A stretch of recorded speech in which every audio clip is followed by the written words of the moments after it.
Assalamualaikum warahmatullahi wabarakatuh.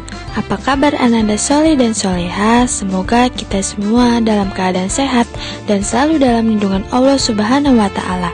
Amin. Ananda Soleh dan Soleha, sebelum memulai pembelajaran, sebaiknya kita mengucapkan lafaz Bismillahirrohmanirrohim.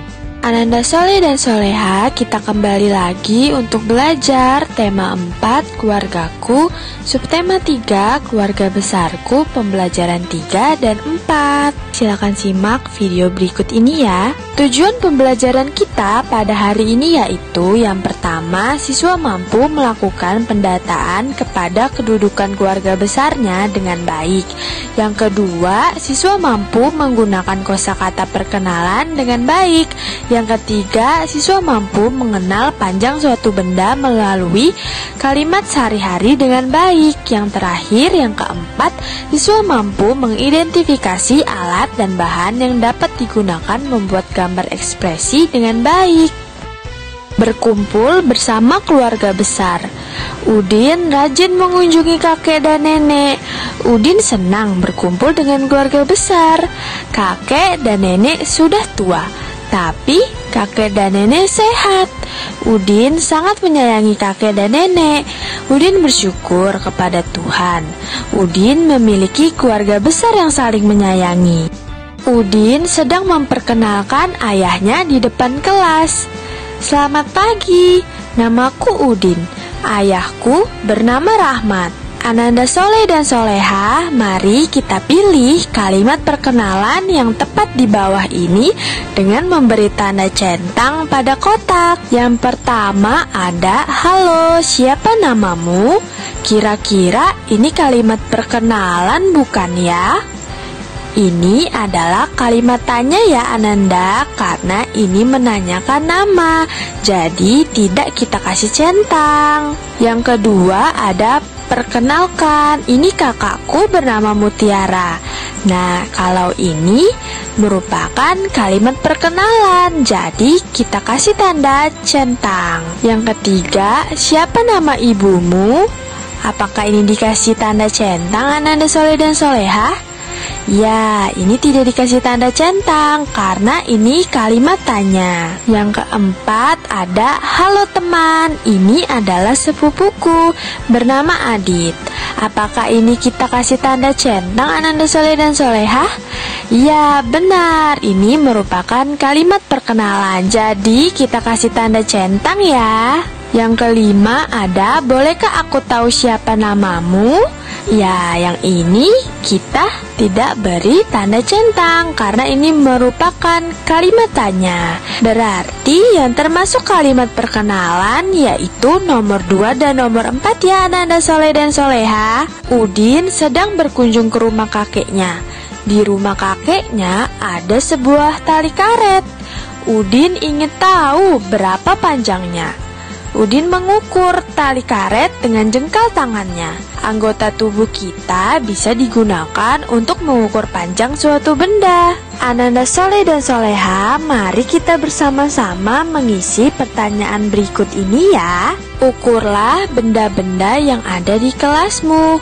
Pertanyaan pertama, gunakan jengkal tangan untuk mengukurnya. Benda yang pertama ada pensil. Panjang benda dalam jengkal yaitu 1 jengkal tangan. Benda yang kedua ada penggaris. Panjangnya ada 3 jengkal tangan. Benda yang ketiga ada buku. Panjang buku ini yaitu 2 jengkal tangan. Benda yang keempat ada kotak pensil. Kotak pensil panjangnya 1,5 jengkal tangan. Masih banyak lagi benda yang bisa Ananda ukur dengan jengkal tangan ya. Pertanyaan yang kedua, benda apakah yang diukur paling panjang dan paling pendek? Berikan alasanmu. Benda yang paling panjang adalah penggaris. Benda yang paling pendek yaitu pensil. Karena penggaris 3 jengkal tangan, sedangkan pensil 1 jengkal tangan. Pertanyaan yang ketiga, apakah mengukur dengan alat tubuh kita sudah benar? Jawabannya tidak benar. Pertanyaan yang keempat, apa alasannya? Karena alat tubuh merupakan alat ukur yang tidak baku, yang menyebabkan pengukuran tidak akurat dan menghasilkan hasil yang berbeda-beda antara satu orang dengan yang lain. Pertanyaan yang kelima, selain anggota tubuh, apakah ada benda lain yang dapat kita gunakan untuk mengukur panjang? Apakah itu? Jawabannya penggaris dan meteran ya. Benny ingin menggambar foto keluarga besarnya.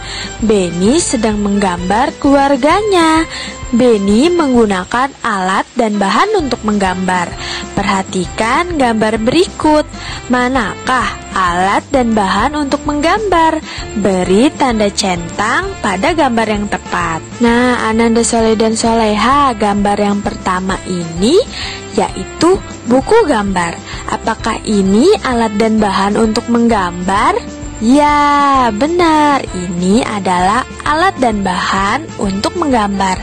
Jadi, kita beri tanda centang. Di gambar yang kedua ada krayon. Ya, benar. Ini juga merupakan alat dan bahan untuk menggambar. Jadi, kita beri tanda centang. Gambar yang ketiga ada gitar. Apakah ini termasuk alat dan bahan untuk menggambar? Ya, tentu tidak. Jadi, kita tidak usah memberi tanda centang. Gambar selanjutnya ada payung. Ini bukan alat dan bahan untuk menggambar ya. Jadi, kita tidak usah memberi tanda centang. Di gambar yang kelima ada krayon. Tentunya ini merupakan alat dan bahan untuk menggambar. Jadi, kita beri tanda centang. Di gambar yang terakhir ada obeng. Apakah ini alat dan bahan untuk menggambar, Ananda Soleh dan Soleha? Ya, tentu tidak. Jadi, kita tidak usah memberi tanda centang. Itu tadi alat dan bahan untuk menggambar. Sekian pembelajaran pada hari ini. Mari kita bersama-sama mengucapkan lafaz Alhamdulillahirobbil alamin. Sampai jumpa kembali di pembelajaran selanjutnya. Wassalamualaikum warahmatullahi wabarakatuh.